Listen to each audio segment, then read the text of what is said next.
இன்னைக்கு நேத்து வந்தது இல்ல, 3000 வருஷமா இருக்கு. தேனை தண்ணீரில் கலந்து குடிக்கக்கூடிய ஒரு பழக்கம் பல நெடுங்காலமா உள்ளது. தினசரி எடுத்துக்கொள்ளலாம். தேனை சின்ன பிள்ளைகளுக்கெல்லாம் எப்பெல்லாம் இனிப்பு ஆசைப்படுதுங்களோ அப்ப நாக்குல தடவி விடலாம். ஒரு இட்லிக்கு தோசைக்கெல்லாம் சின்ன பிள்ளைல சாப்பிட்டா தப்பு இல்ல. சர்க்கரை வியாதி இருக்கிறவங்க தேன் வேண்டாம்.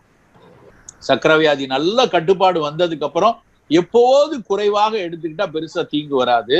ஆனா சர்க்கரையை கட்டுப்படுத்துவதற்கு முன்னாடி தேனை நம்ம ஏன்னா சர்க்கரையும் ஒரு தேனும் ஒரு கூட்டு சர்க்கரை. அது உள்ள போய் குளுக்கோஸ் லோட கூட்டத்தான் செய்யும். அதனால அவங்க தவிர்க்கலாம். மற்ற எல்லோரும் தேனை மிகப்பெரிய அளவுல எடுத்துக்கொள்ளலாம். தேன் வெறுமன இனிப்பு மட்டும் கிடையாது. அதுல இருக்கக்கூடிய நொதிகள், அதுல இருக்கக்கூடிய மகரந்த கூறுகள், அதுல இருக்கக்கூடிய பல்வேறு கனிமங்கள் பத்தி உலகத்துல ஏகப்பட்ட ஆராய்ச்சி நடந்திருக்கு.